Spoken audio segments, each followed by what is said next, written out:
বৈতরণী নদীর সত্য। মৃত্যুর পর একটি নদীর সামনে নাকি প্রতিটি আত্মাকে দাঁড়াতে হয়, কিন্তু সেটি কোনো সাধারণ নদী নয়।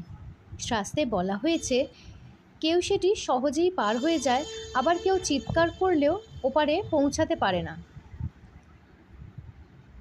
কেন একই নদী, তবুও দুই মানুষের জন্য দুই রকম অভিজ্ঞতা কেন?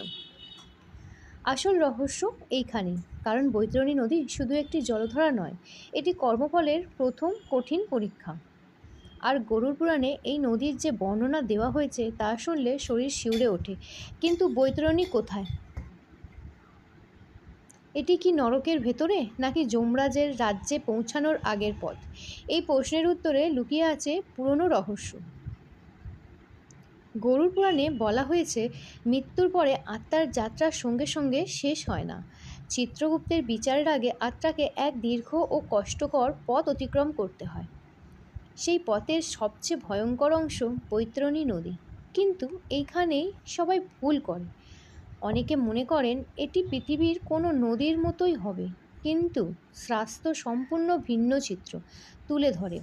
গরুড় পুরাণে বৈতরণীকে এমন এক নদী বলা হয়েছে যার জল শান্ত নয়।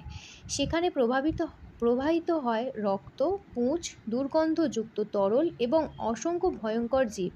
নদীর স্রোতেও সাধারণ নয়, প্রতিটি ঢেউ যেন পাপের ভার বহন করে। কিন্তু এই ভয়ঙ্কর দৃশ্য কি সবাই দেখতে পায়? না। এইখানেই রয়েছে সবচেয়ে গভীর কথা।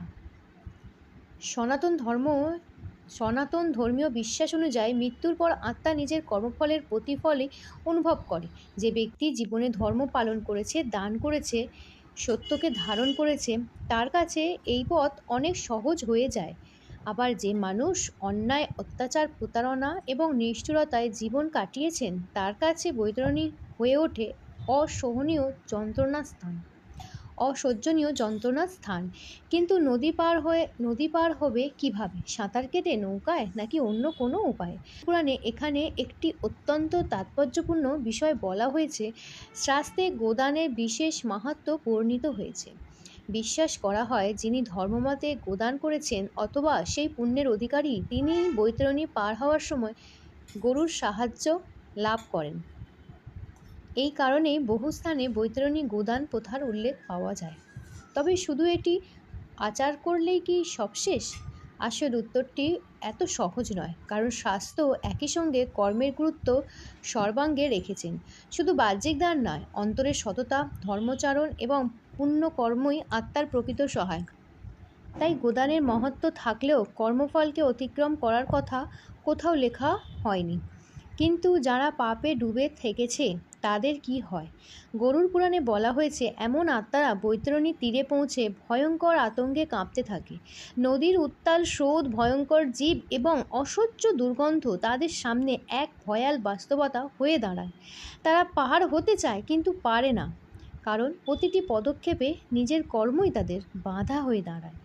সবচেয়ে অবাক করা বিষয় হলো, সেখানে অন্য কাউকে দোষ দেওয়ার সুযোগ থাকে না, না পরিবারকে, না সমাজকে, না ভাগ্যকে।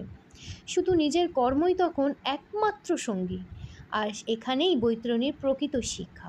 কেবল শাস্তির নদী নয়, এটি আত্মাকে নিজের জীবনের সত্যের সামনে দাঁড় করিয়ে দেয়।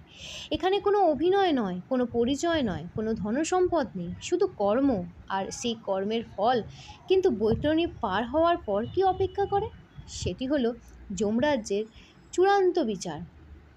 সেখানে চিত্রগুপ্তের লিপিবদ্ধ প্রতিটি কর্মের হিসাব উপস্থিত হয়, আর তখনই নির্ধারিত হয় স্বর্গ নাকি নরকের পথ।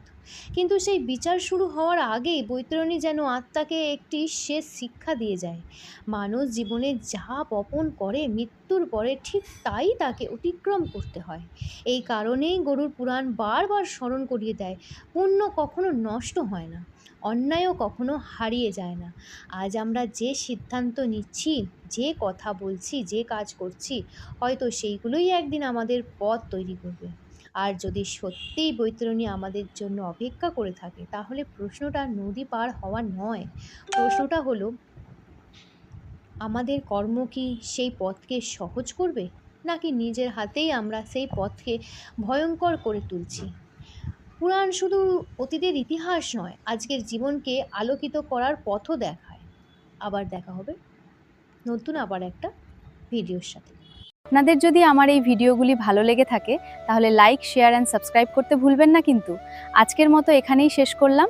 দেখা হবে নতুন আবার একটা ভিডিও নিয়ে।